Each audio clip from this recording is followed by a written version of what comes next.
discovery of fractal geometry changes completely the kind of patterns we can look for in nature.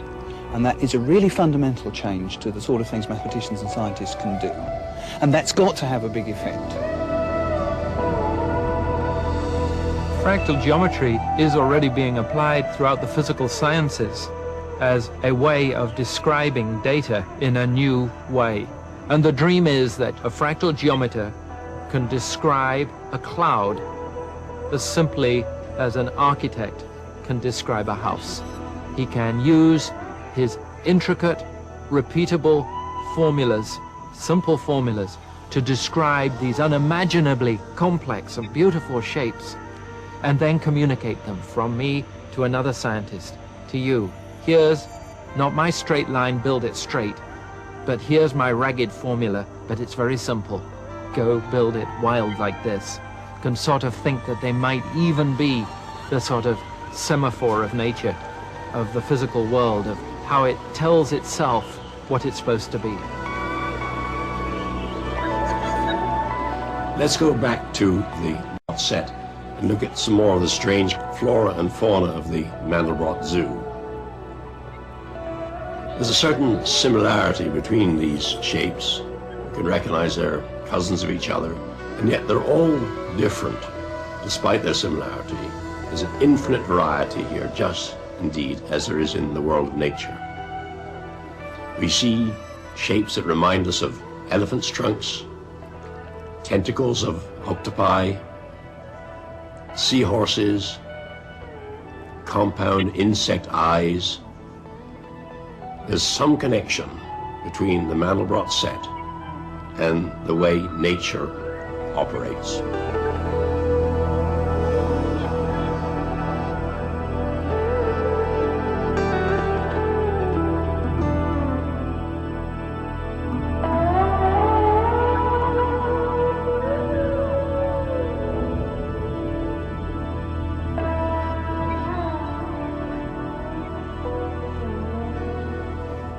I'm looking at Saturn, one of the most beautiful objects in the sky. In fact, we've discovered quite recently that the beautiful rings of Saturn, which have intrigued astronomers for centuries, do illustrate some of the phenomena we've been discussing in the Mandelbrot set. As you go closer and closer to Saturn, you see more and more detail which no one had ever dreamed of before the space age opened and we were able to get close-ups of Saturn and its rings. It's not surprising that when we have so many examples of fractals and related phenomena here on this planet, there are even more in the heavens. To me, just looking up at the Milky Way is staring at a fractal. It's got an extraordinary dotty character, and yet if you take a magnifying glass to it, that is a telescope, and you look at it ever closer, you find that there are hundreds and thousands more little dots where you thought there was almost none. So you get an immediate example of a structure that seems to go in and in and in with more and more detail.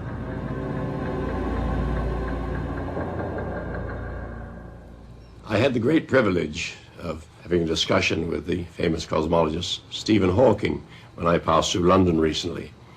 And I said to Dr. Hawking, the Mandelbrot set is infinite in detail. You can explore it forever and ever, zoom into it.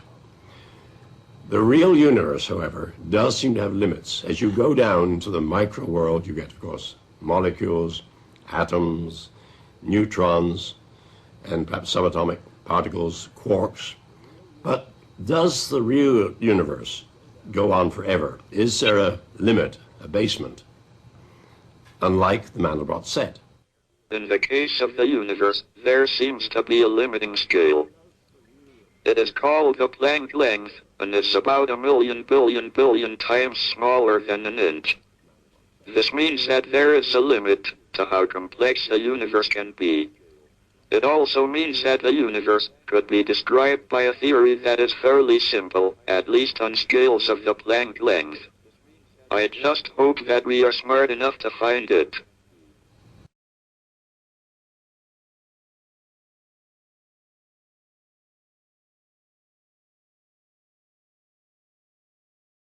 He thinks that there is a limit in the real universe, there's a small size below which nothing exists, called the Planck length, which is about a millionth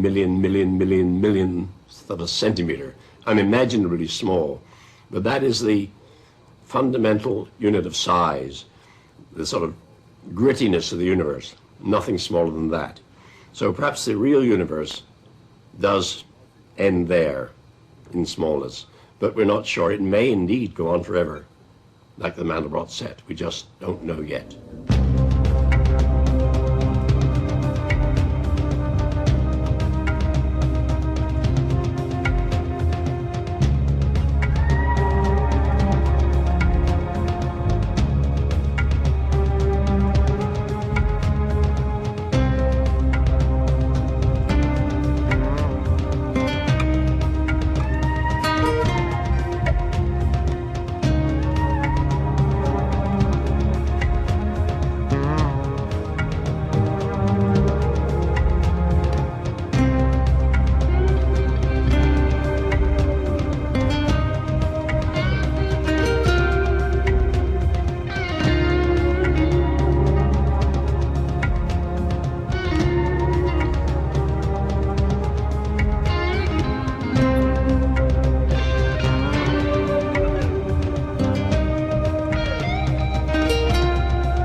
I'm often asked, well, these pictures are all very pretty, but what's their practical value?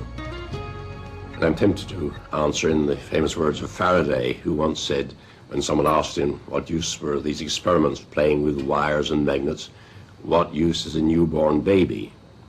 Faraday is also supposed to have told the Prime Minister, one day, Mr. Prime Minister, you'll be able to tax it.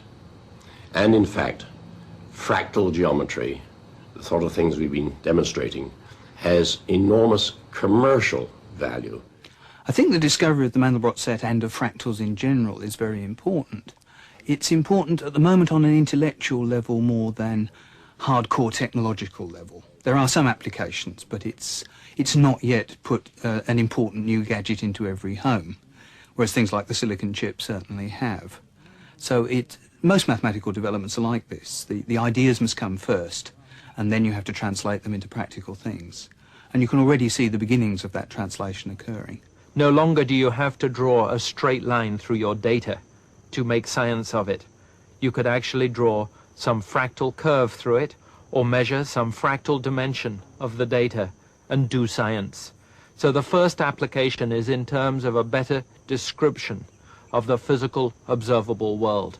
There's a new branch of mathematics available to all scientists, and that application will stretch on through the centuries now as the primary tool for descriptive physical science. Phenomena of great irregularity are very, very widespread in nature.